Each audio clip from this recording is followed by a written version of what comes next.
वैसे तो हम सभी को कहानियां सुननी बहुत ही पसंद है और हम उन्हें पढ़ना भी चाहते हैं, किंतु आज की भागदौड़ भरी जिंदगी में कहानियां पढ़ पाना हम सबके लिए संभव नहीं हो पाता।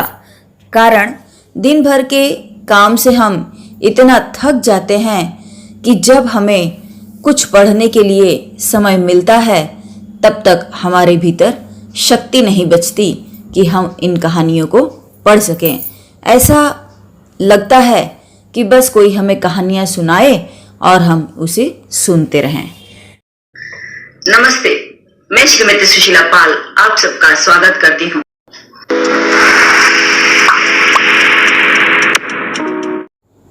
आज हम मुंशी प्रेमचंद की प्रसिद्ध कहानी माता का हृदय सुनने जा रहे हैं।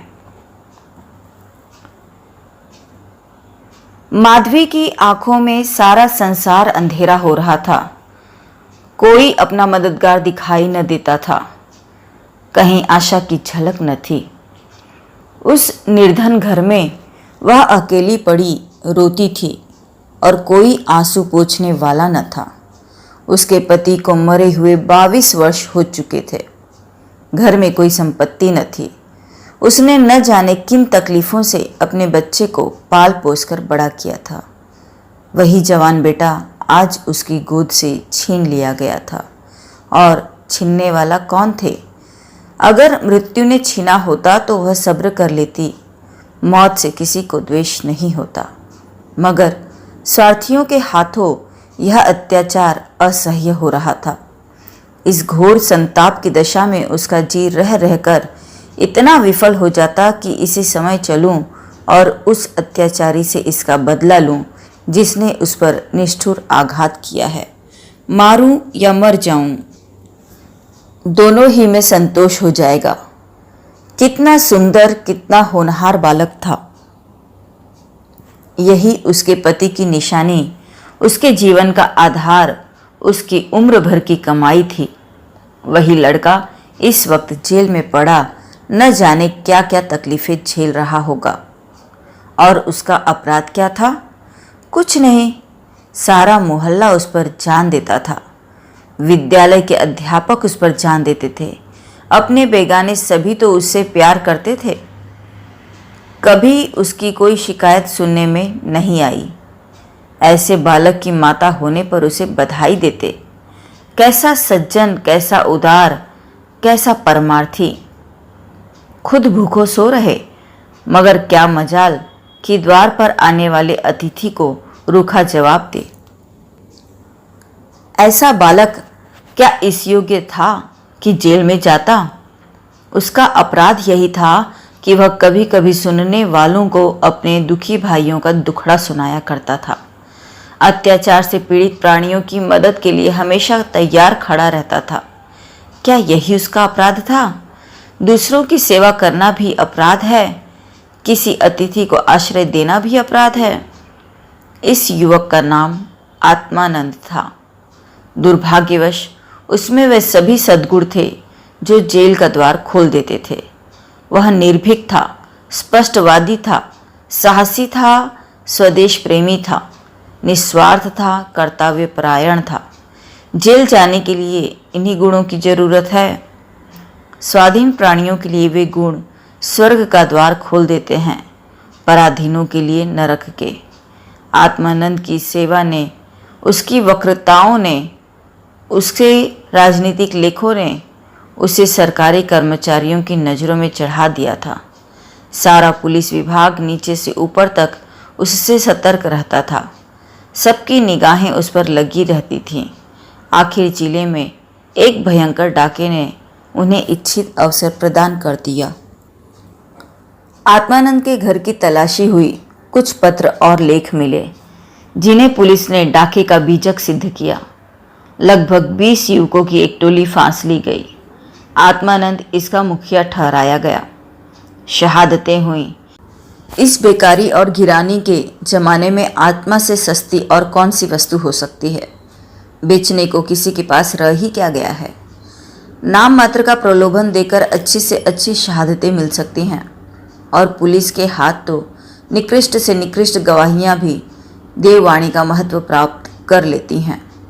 शहादतें मिल गईं। महीने भर तक मुकदमा क्या चला, एक स्वांग चलता रहा और सारे अभियुक्तों को सजाएं दे दी गई। आत्मानंद को सबसे कठोर दंड मिला, 8 वर्ष का कठिन कारावास।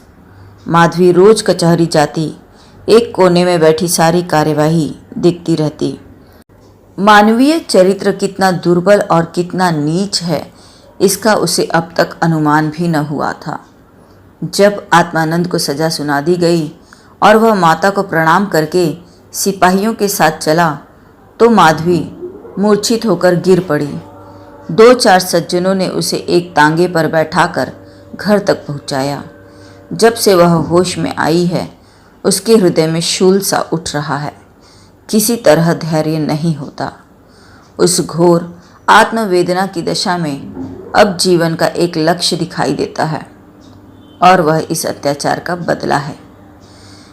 अब तक पुत्र उसके जीवन का आधार था, अब शत्रुओं से बदला लेना ही उसके जीवन का आधार होगा। जीवन में उसके लिए अब और कोई आशा न थी। इस अत्याचार का बदला लेकर वह अपना जन्म सफल समझेगी।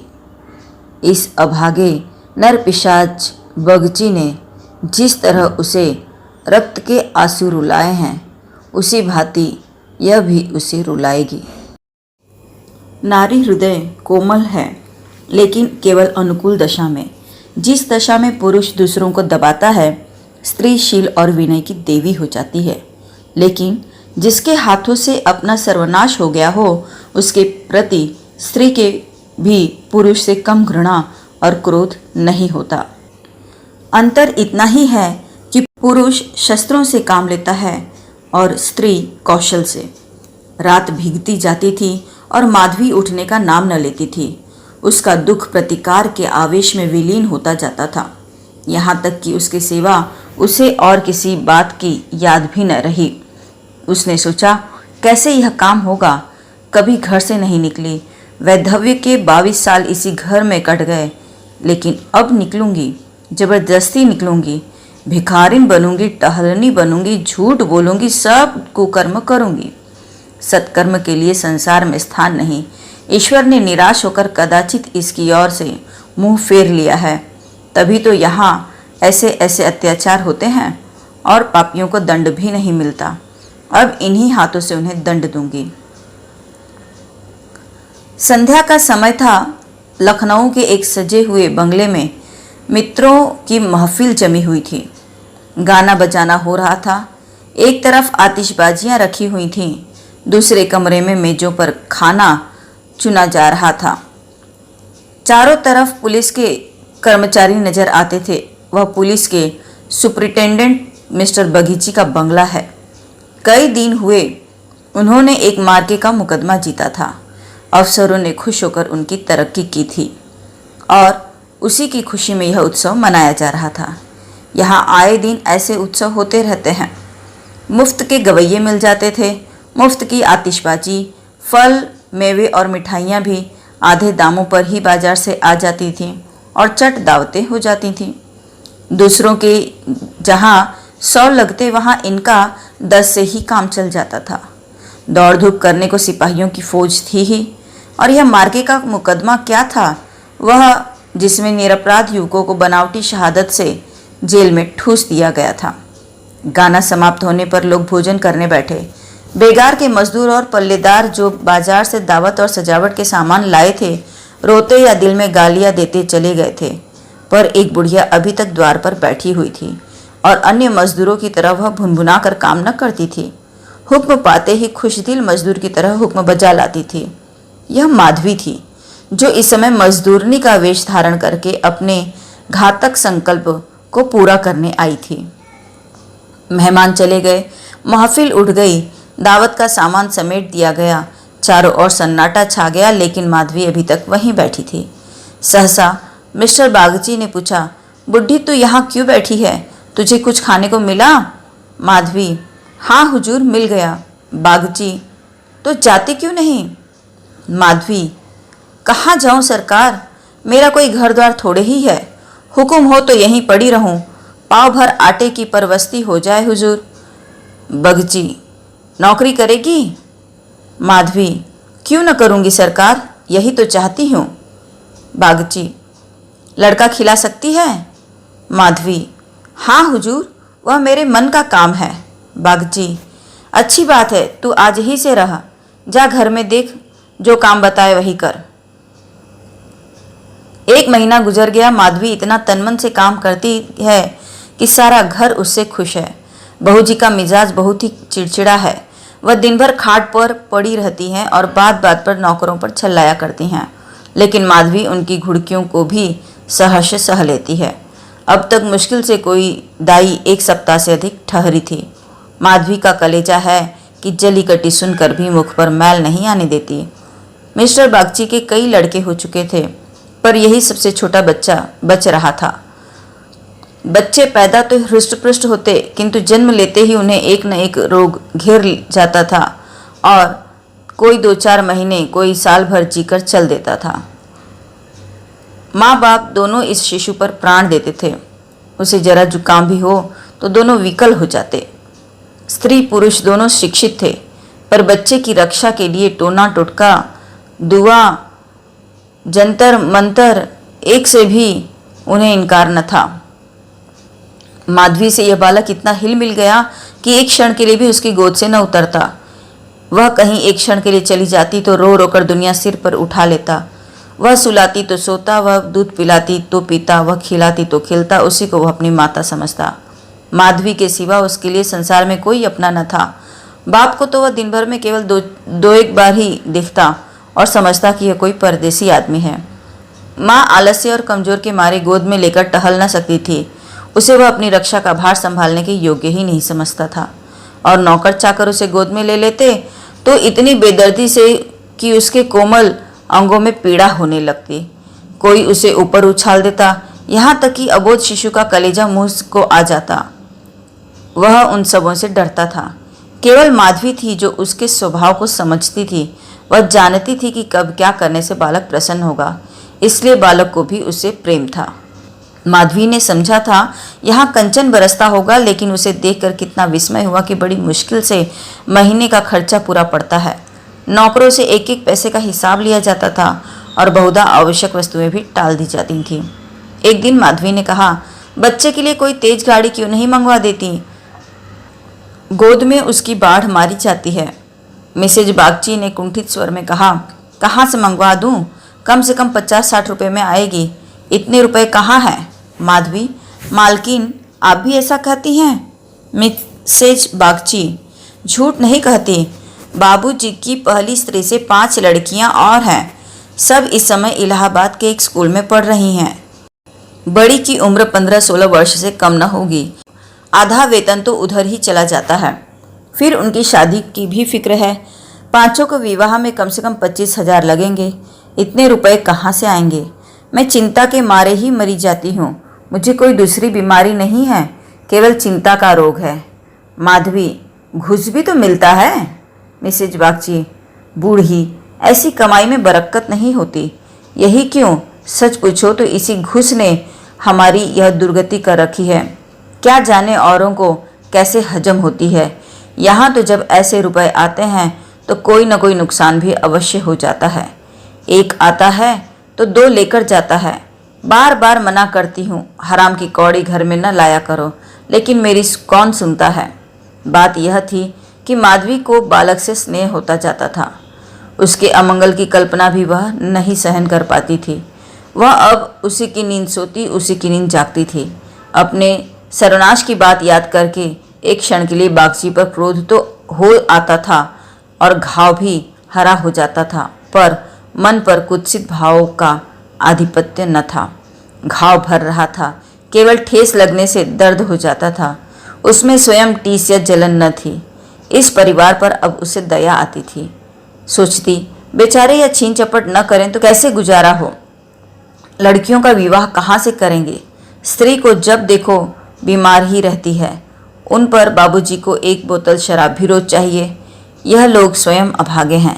जिसके घर में 5-5 कंवारी कन्याएं हो, बालक हो होकर भी मर जाते हों, घरनी बीमार रहती हो, स्वामी शराब का लती हो, उस पर तो यूं ही ईश्वर का कोप है। इनसे तो मैं अभागिन ही अच्छी। दुर्बल बालकों के लिए बरसात बुरी बला है। कभी खांसी है, कभी ज्वर, कभी दस्त। जब हवा में ही शीत भरी हो तो कोई कहाँ तक बचाए। माधवी एक दिन अपने घर चली गई थी। बच्चा रोने लगा तो माँ ने एक नौकर को दिया, इसे बाहर बहला ला। नौकर ने बाहर ले जाकर हरी भरी घास पर बैठा दिया। पानी बरस कर निकल गया था, भूमि गीली हो रही थी, कहीं कहीं पानी भी जमा हो गया था। बालक को पानी में छपके लगाने से ज़्यादा प्यारा और कौन खेल हो सकता है। खूब प्रेम से उमंग कर पानी में लौटने लगा। नौकर बैठा और आदमियों के साथ गपशप करता घंटों गुजर गए। बच्चे ने खूब सर्दी खाई। घर आया तो उसकी नाक बह रही थी। रात को माधवी ने आकर देखा तो बच्चा खांस रहा था। आधी रात के करीब उसके गले से खुर खुर की आवाज़ निकलने लगी। माधवी का कलेजा सन से हो गया। स्वामिनी को जाकर जगाकर बोली, देखो तो बच्चे को क्या हो गया है, क्या सर्दी वर्दी तो नहीं लग गई? हाँ, सर्दी ही मालूम होती है। स्वामिनी हकबका कर उठ बैठी और बालक की खुरखुराहट सुनी तो पांव तले जमीन निकल गई।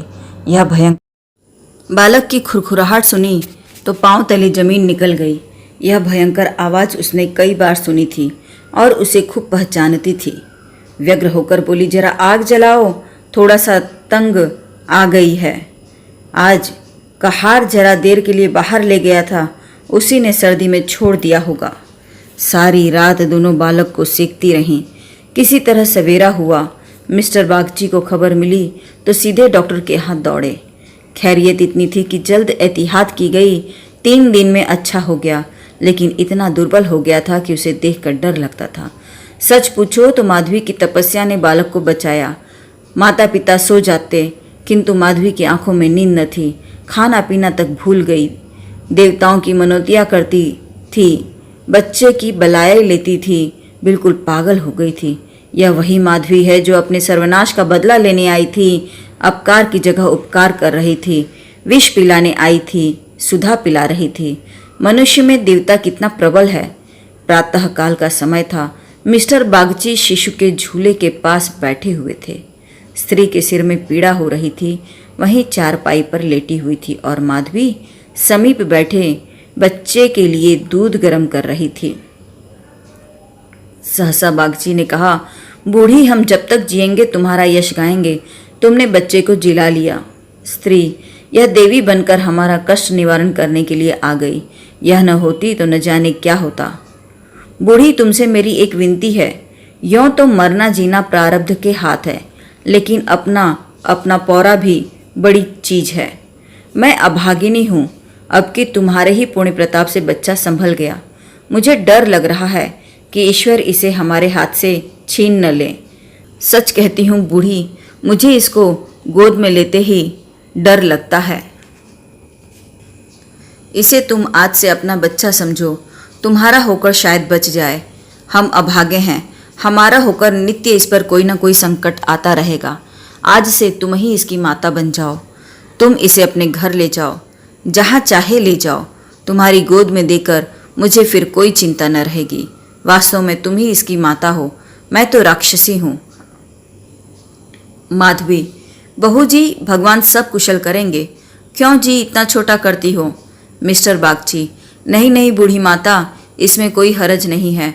मैं मस्तिष्क से तो इन बातों को ढकोसला ही समझता हूँ, लेकिन हृदय से इन्हें दूर नहीं कर सकता। मुझे स्वयं मेरी माता जी ने भी एक धोबिन के हाथी दे दिया था। मेरे 3 भाई मर चुके थे। मैं जो बच गया तो माँ बाप ने समझा कि बेचने से ही इसकी जान बच गई। तुम इस शिशु को पालो पोसो, इसे अपना पुत्र समझो। खर्च हम बराबर देते रहेंगे, इसकी कोई चिंता मत करना। कभी कभी जब हमारा जी चाहेगा आकर देख लिया करेंगे। हमें विश्वास है कि तुम इसकी रक्षा हम लोगों से कहीं अच्छी तरह कर सकती हो। मैं कुकर्मी हूँ। जिस पेशे में हूँ उसमें कुकर्म किए बगैर काम नहीं चल सकता। झूठी शहादतें बनानी ही पड़ती हैं, निरपराधों को फंसाना ही पड़ता है। आत्मा इतनी दुर्बल हो गई है कि प्रलोभनों में पड़ ही जाता हूँ। जानता हूँ कि बुराई का फल बुरा ही होता है, पर परिस्थिति से मजबूर हूँ। अगर न करूँ तो आज नालायक बनाकर निकाल दिया जाऊँ। अंग्रेज हजारों भूल करे कोई नहीं पूछता, हिंदुस्तानी एक भी भूल कर बैठे तो सारे अफसर उसके सिर हो जाते हैं। हिंदुस्तानियत को दोष मिटाने के लिए कितने ही ऐसे बातें करनी पड़ती हैं जिनका अंग्रेज के दिल में कभी ख्याल ही नहीं पैदा हो सकता। तो बोलो, स्वीकार करती हो? माधवी गदगद होकर बोली, बाबूजी आपकी इच्छा है तो मुझसे भी जो कुछ बन पड़ेगा आपकी सेवा कर दूंगी। भगवान बालक को अमर रखें, मेरी तो उनसे यही विनती है। माधवी को ऐसा मालूम हो रहा था कि स्वर्ग के द्वार सामने खुले हुए हैं और स्वर्ग की देवियां आंचल फैला फैला कर आशीर्वाद दे रही हैं, मानो उसके अंतस्थल में प्रकाश की लहरें सी उठ रही हैं। स्नेहमय सेवा में कितनी शांति थी। बालक अभी तक चादर ओढ़े सो रहा था। माधवी ने दूध गर्म हो जाने पर उसे झूले पर से उठाया तो चिल्ला पड़ी। बालक की देह ठंडी हो गई थी और मुंह पर पीलापन आ गया था, जिसे देखकर कलेजा हिल जाता है, कंठ से आह निकल आती है और आँखों से आंसू बहने लगते हैं। जिसने इसे एक बार देखा है वह कभी इसे भूल नहीं सकता। माधवी ने शिशु को गोद से चिपटा लिया, हालांकि नीचे उतार देना चाहिए था। कोहराम मच गया। माँ बच्चे को गले से लगाए रोती थी पर उसे जमीन पर न सुलाती थी। क्या बातें हो रही थीं और क्या हो गया। मौत को धोखा देने में ही आनंद आता है। वह उस वक्त कभी नहीं आता जब लोग उसकी राह देखते हैं। रोगी जब संभल जाता है, जब वह पत्ते लेने लगता है, उठने बैठने लगता है, घर भर खुशियां मनाने लगता है, सबको विश्वास हो जाता है कि संकट टल गया, उस वक्त घात में बैठी हुई मौत सिर पर आ जाती है। यही उसकी निष्ठुर लीला है। आशाओं के बाग लगाने में हम कितने कुशल हैं। यहाँ हम रक्त के बीज बोकर सुधा के फल खाते हैं, अग्नि से पौधों को सींचकर शीतल छांव में बैठते हैं। हाँ, मंद बुद्धि। दिन भर मातम होता रहा। बाप रोता था, माँ तड़पती थी और माधवी बारी बारी से दोनों को समझाती थी। यदि अपने प्राण देकर भी वह बालक को जिला सकती तो इस समय अपना धन्य भाग समझती। वह अहित का संकल्प करके यहाँ आई थी और आज जब उसकी मनोकामना पूरी हो गई और उसे खुशी से फूला नहीं समाना चाहिए था, उस समय कहीं घोर पीड़ा उसे हो रही थी जो अपने पुत्र की जेल यात्रा में हुई थी। रुलाने आई थी और खुद रोती जा रही थी। माता का हृदय दया का आगार है। उसे जलाओ तो उसमें दया की ही सुगंध निकलती है, पीसो तो दया का ही रस निकलता है। वह देवी है। विपत्ति की क्रूर लीलाएं भी उस स्वच्छ निर्मल स्रोत को मलिन नहीं कर सकती।